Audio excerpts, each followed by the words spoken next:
তো আজকে আমরা মধ্যাহ্নে নূরপুর নিবাসী শ্রী জয়প্রতাপ স্বামী গুরু মহারাজের অন্যতম শিষ্য আমার গুরু ভ্রাতা লীলাহরি নৃসিংহ প্রভুর বাসভবনে আমরা ভগবত কথা শ্রবণের সুযোগ গ্রহণ করেছি। শ্রীবাস পণ্ডিতের নিত্যানন্দ প্রভুর প্রীতি কেমন ছিল এবং সচিমাতা একটা অপূর্ব স্বপ্ন দেখলেন এবং নিত্যানন্দ প্রভু মহাপ্রভুর দ্বারা আমর্তিত হয়ে সচি অঙ্গনে প্রসাদ ভোজন করলেন।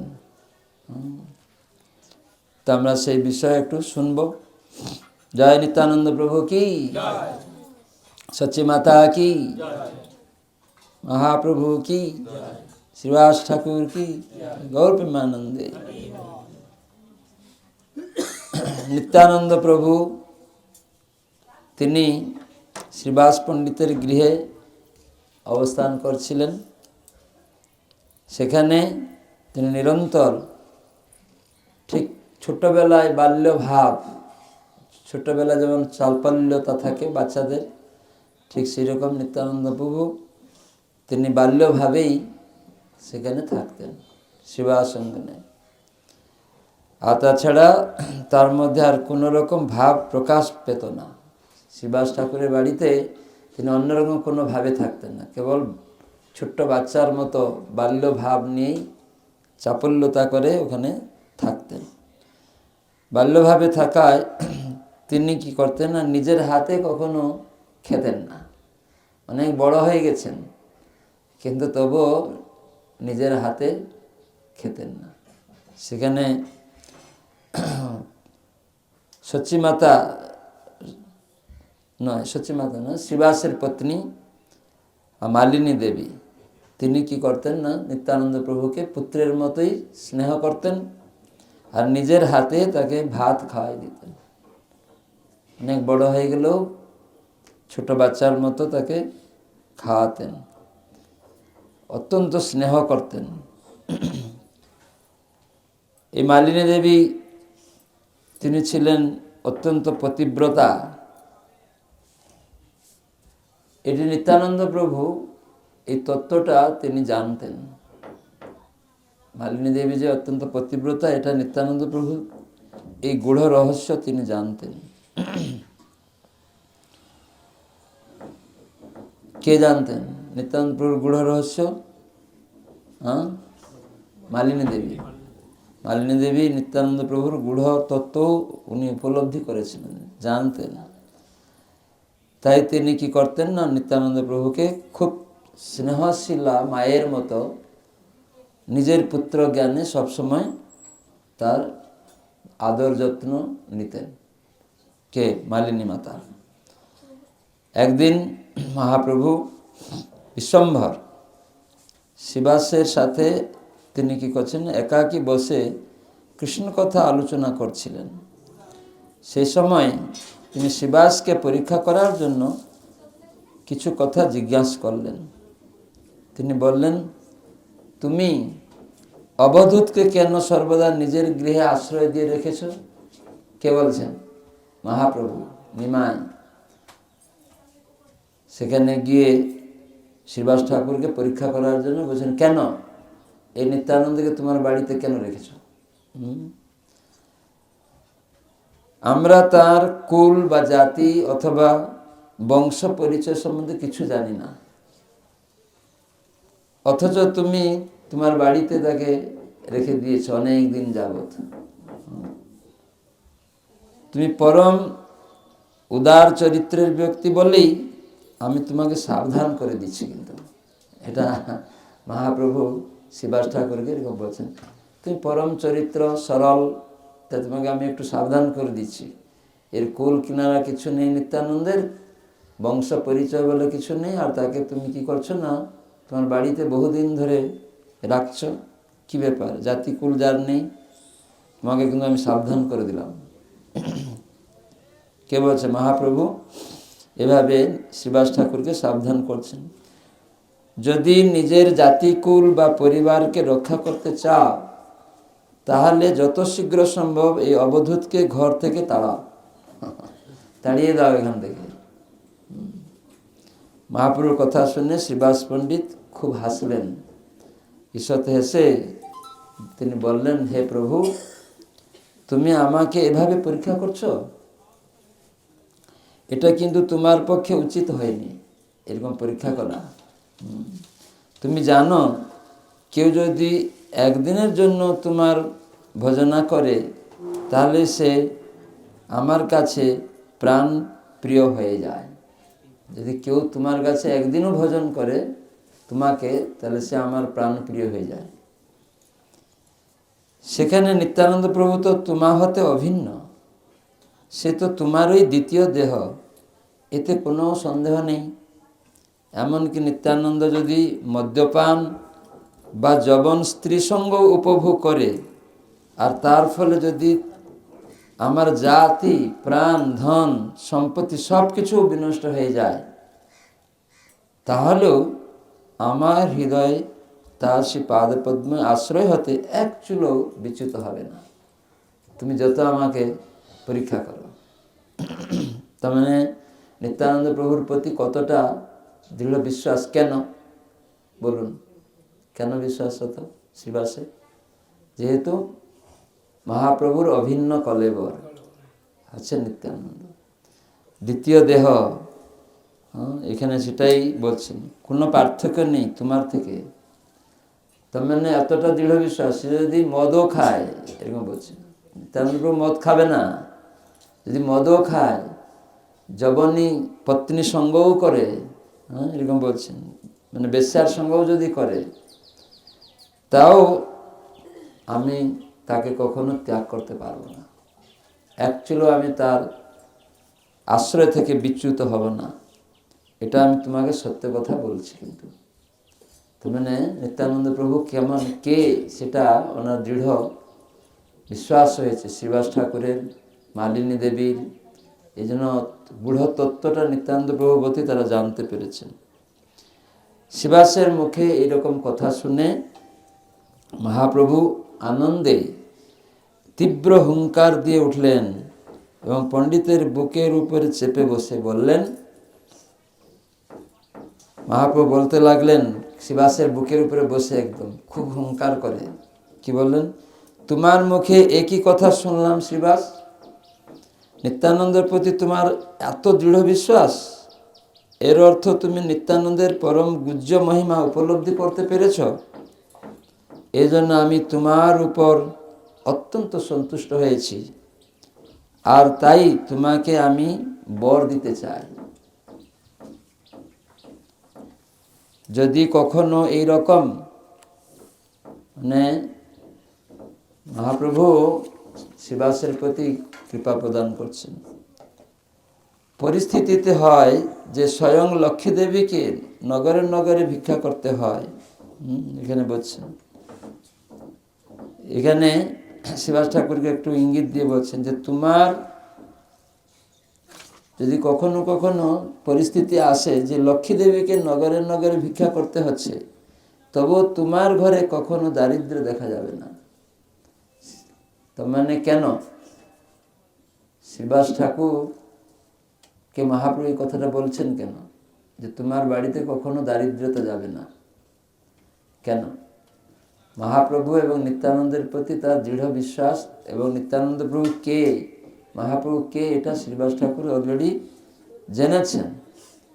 সেজন্য মহাপ্রভু সেটাও বলে দিচ্ছেন তাকে একটু, যে তোমার কখনো দারিদ্রতা হবে না, তোমার ঘরে সকলে এমনকি কুকুর বিড়ালও আমার প্রতি নিশ্চলা ভক্তি লাভ করবে। তার মানে নিত্যানন্দের প্রতি যদি কারো ভরসা বা বিশ্বাস হয়ে যায় যে তিনি মহাপ্রভুর অভিন্ন কলেবর, আদি গুরু, যদি এরকম আমাদের বিশ্বাস হয় নিত্যানন্দের প্রতি, তাহলে মহাপ্রভুর কৃপা সে পাবে, আর এরকম আশীর্বাদ পাবে। শ্রীবাস যেমন আশীর্বাদ পাচ্ছেন, তবে আমাদের নিত্যানন্দের প্রতি কতটা দৃঢ় বিশ্বাস রাখতে হবে। তার মানে মহাপ্রভু বলতে চাইছেন যে কুকুর বিড়ালরাও আমার প্রতি নিশ্চলা ভক্তি লাভ করবে। নিত্যানন্দে ভরসা যদি কেউ করে, তাহলে তার বাড়ির কুকুর বিড়াল পর্যন্ত মহাপ্রভুর কৃপা লাভ করবে, ভক্তি লাভ করবে। বুঝতে পারছেন? এই জন্য নিত্যানন্দের প্রতি আমাদের শ্রদ্ধা বিশ্বাস দৃঢ় করতে হবে। তাহলে আপনার পরিবারের যে কোনো ব্যক্তি সে মহাপ্রভুর কৃপা লাভ করতে পারবে। কেননা শিবাস বাড়িতে এক জবন ছিল, জবন দর্জি, যে কি শ্রীবাস পণ্ডিতের বাড়িতে সমস্ত কাপড় চোপড় পরিবারের সেলাই করত, জামা কাপড়। মহাপ্রভু যখন শিবাস অঙ্গনে প্রেম বিতরণ করছিলেন, তখন সবাইকে ডেকে ডেকে প্রেম দিচ্ছিলেন। আর এই শিবাস ঠাকুরের বাড়ির দর্জিকেও ডেকেছেন, তাকেও ডাকো। সে না ষোলমালা জপ করত, না কি মানে ভোরে ওঠে মঙ্গলারতি করত, না ভাগবত পাঠ করত, কিছুই করতো না। কেবল শিবাস ঠাকুরের বাড়ির পরিবারের সবাই কাপড় সেলাই করত, মুসলিম। মহাপ্রভু তাকেও ডেকে প্রেম দিচ্ছেন। এই জন্য এখানে বিশ্বাস হচ্ছে যে নিত্যানন্দ প্রভুর প্রতি যাদের ভরসা, নিত্যানন্দ প্রভুকে সেবা করছেন এমনভাবে, তো সেজন্য তার পরিবারের সবাই মানে মহাপ্রভু কৃপা লাভ করবে। তো সেই জন্য দর্জি পর্যন্ত শিবাসের সেও কৃষ্ণ প্রেম লাভ করল। হরি বল। শিবাস পণ্ডিত কি, নিতাই গৌরাঙ্গ কি। তো এরকমই। তো সেই জন্য আমাদের নিত্যানন্দ প্রভু যে প্রচার করলেন নাম একটা প্রচার, তো সেটার প্রতি আমাদের কতটা নিষ্ঠা রাখতে হবে। মহাপ্রভু নির্দেশ করেছেন, যদি কারো এরকম নিষ্ঠা করবে অবশ্যই সে মহাপ্রভু কৃষ্ণ প্রেম তাদেরকে দান করবে, তার পরিবারের সবাই ভক্ত হয়ে যাবে। যদি ভক্ত নাও হয়, এই যে যখন কাপড় সেলাই করে তাকে মহাপ্রভু প্রেম দিয়ে দিচ্ছেন, কেবল শিবাস নিত্যানন্দ প্রভুর প্রতি সেবা পরায়ণ মনোভাব ছিল। তো এইভাবে শিবাস পণ্ডিতকে বর প্রদান করে মহাপ্রভু নিজের ঘরে চলে গেলেন। একদিন নিত্যানন্দ প্রভু সমগ্র নদিয়ার সকল নগর নগর ভ্রমণ করতে লাগলেন। গঙ্গা স্নানের সময় কখনো কখনো তিনি কিছুক্ষণের জন্য মাঝ গঙ্গায় সাঁতার না কেটে নিষ্ক্রিয়ভাবে ভেসে থাকতেন। মাঝ গঙ্গাতে সাঁতরিয়ে যেতেন, কিন্তু নিষ্ক্রিয়ভাবে শুয়ে থাকতেন জলের উপরে একদম।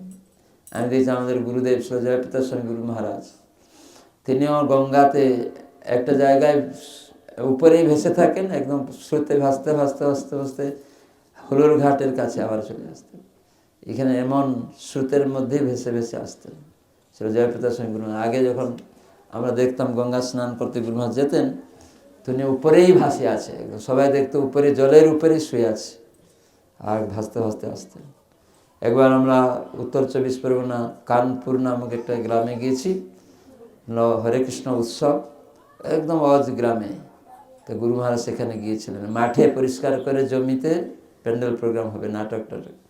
তো ওই বাড়িতে একটা বিশাল পুকুর আছে, বিরাট পুকুর।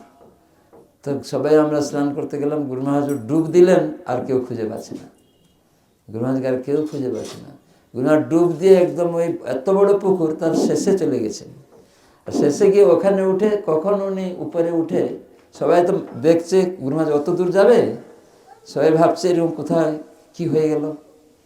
ওখানে গিয়ে গুরু মহারাজ উপরে ভেসে শুয়ে আছে, জলের উপরে ভাসতে ভাসতে আবার এইদিকে আসছে। সবাই তখন ভয় পেয়ে গেছিল, একদম উপরে আবার মাঝখানে চলে এসেছে। তখন সবাই চিৎকার করে, এই তো গুরু মহারাজ জলের উপরে। জয় প্রতাপ স্বামী গুরু মহারাজ কি। নিত্যানন্দ প্রভুর এই জন্য আমরা বলি নিতাই কৃপা প্রদায়িনে, গুরু নিত্যানন্দ শক্তি। তো গুরু মহারাজকে সেরকম দেখা যায়। তার গুরু মহারাজের মা বলছিলেন ছোটবেলায় সমুদ্রে এরকম ভেসে থাকতো, অলৌকিক কিছু কিছু কাজ করতো, সাপ ধরতে যেত হাত দিয়ে। তা নিত্যানন্দ প্রভু এরকম করতেন। তো এখানে গঙ্গার মাঝে সাঁতার না কেটে তিনি নিষ্ক্রিয়ভাবে ভেসে থাকতেন আর গঙ্গার প্রবল স্রোতে তিনি বয়ে যেতেন আর অপার সন্তোষ লাভ করতেন, এরকম ভেসে ভেসে চলে আসতেন। কখনো বা তিনি স্থানীয় বালকদের সঙ্গে খেলা করতেন, আবার কখনো মুরারিগুপ্ত ও গঙ্গাদাসের গৃহে হাজির হতেন। কখনো তিনি মহাপ্রভুর গৃহেই চলে যেতেন, আর সেই সময় সচিমাতা তাকে দেখে বাৎসল্য চিত্তে অত্যন্ত স্নেহ করতেন। কখনো কখনো শ্রীবাস বাড়ির পাশে যেহেতু মহাপ্রভুর বাড়ি, আর সেখানে আসতেন।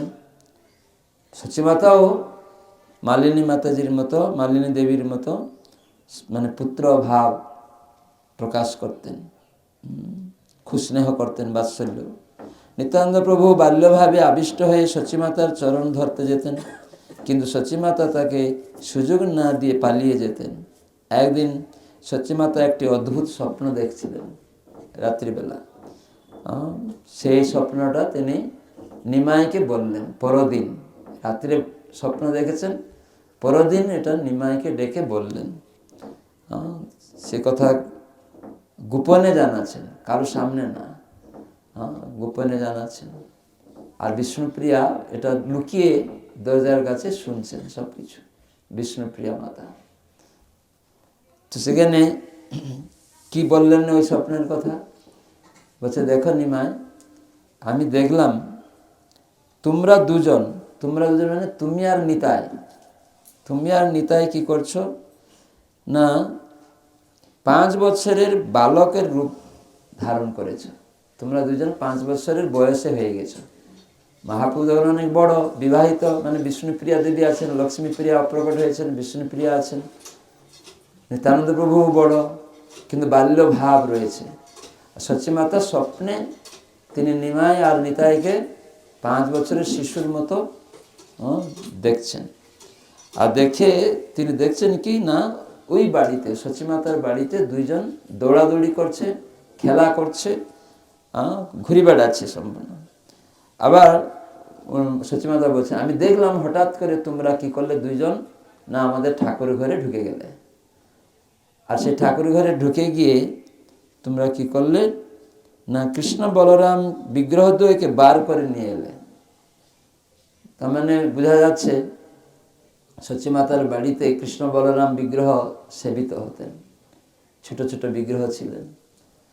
তো সেই দুইজনকে বের করে নিয়ে এসছে। এখানে বলছেন নিত্যানন্দ কি করেছেন না, কৃষ্ণকে ধরেছেন, আর নিমাই বলরামকে ধরে তারা বার করে চলে এসেছে। তো এখানে সঙ্গে সঙ্গে তারা 4 জন হয়ে গেল। এই বিগ্রহগুলিও সব কথা বলতে শুরু করেছে। 4 জন হয়ে গিয়ে মারামারি শুরু করে দিয়েছে। কৃষ্ণ বলরাম আর বিগ্রহ আর নিতাই গৌর, এরা স্বয়ং কৃষ্ণ বলরাম বিগ্রহ ছিল, তারা সব আবার কথা বলতে শুরু করেছে, মারামারি শুরু করে দিচ্ছে 4 জন একসাথে। আর তখন জানাচ্ছে, এখন তোমাদের এই বাড়ি আর থাকা চলবে না। নিত্যানন্দ প্রভু কৃষ্ণ বলরামকে বলছে, তোদের এই বাড়িতে আর থাকা যাবে না, এটা এখন আমাদের বাড়ি, এই নিমাই আর নিতাই, তোদের বাড়ি আর এখানে নয়, সেজন্য বেরিয়ে যাও। এরকম ঝগড়া শুরু করে দিয়েছে। এই কথাগুলি স্বপ্নে সচিমাতা রাত্রে দেখছেন, তোমরা বেরিয়ে যাও। তখন তোমরা দুইজন তাদের সাথে ঝগড়া করছো, আর বলছে এটা এখন ব্রাহ্মণদের আশ্রয়, এখানে গোয়ালাদের জীবন, গোয়ালাদের সময় শেষ হয়ে গেছে, এখন আর গোয়ালারা এখানে কাজ করতে পারবে না, এখানে যাও, এখন ব্রাহ্মণদের কাজ, এটা এই বাড়ি এখন আমাদের। তো এরকম মারামারি করছে।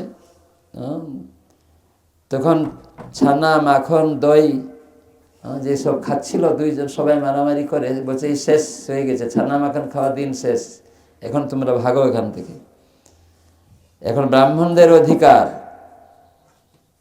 যদি ভালো চাও তাহলে চিরদিনের জন্য এখান থেকে তোমরা বেরিয়ে চলে যাও। আর তখন কি হলো,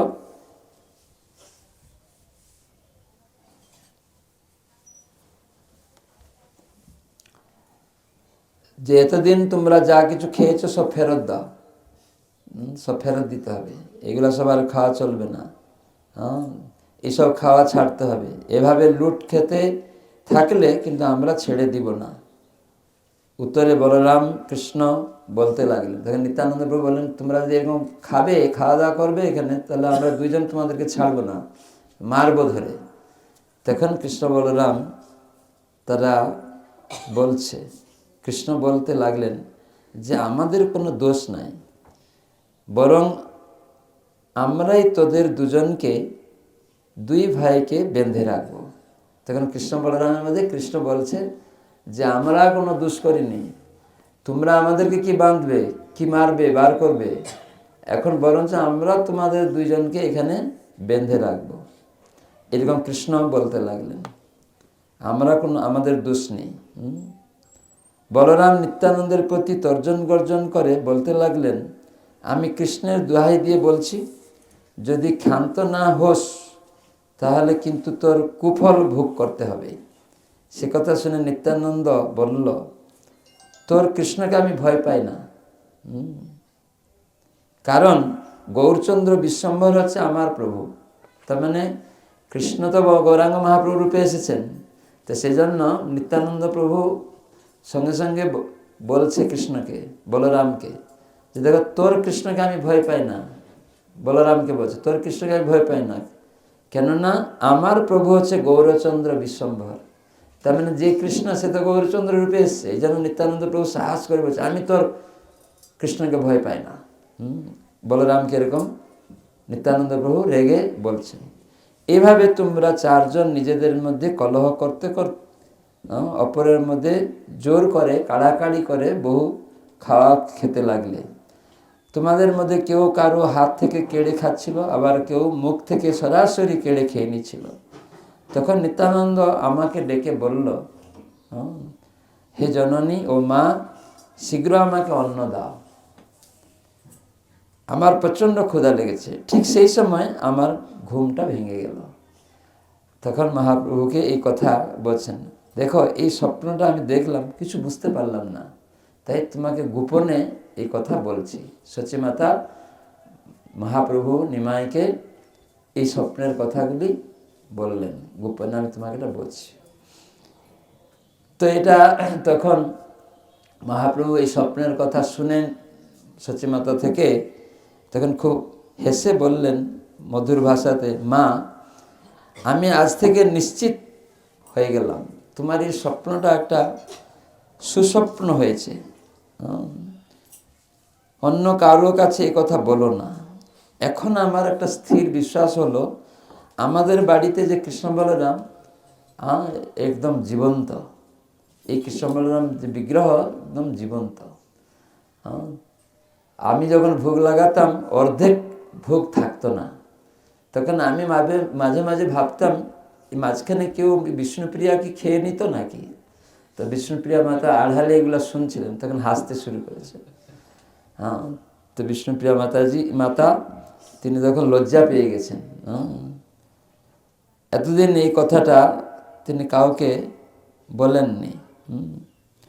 তোমার পুত্রবধূকে আমি সন্দেহ করতাম, লজ্জায় আমি বলেছিলাম না, কিন্তু তোমার পুত্রবধূকে আমি সন্দেহ করতাম যে যখন আমি ভোগ লাগাতাম কৃষ্ণ বলরামকে, তখন অর্ধেক থাকতো আর অর্ধেক। তো আজ আমার স্বপ্নটা সত্যিকারের উপলব্ধি হলো যে না, কৃষ্ণ বলরামই খাচ্ছেন, অর্ধেক খেয়ে আমাদের জন্য অর্ধেক রেখে যাচ্ছেন। এটাই আমার তোমার স্বপ্ন থেকে এই দৃঢ় বিশ্বাস হয়ে গেল। তখন বিশ্বম্ভর তিনি স্বামীর কথা শুনে তখন হাসছিলেন। কে? বিষ্ণুপ্রিয়া।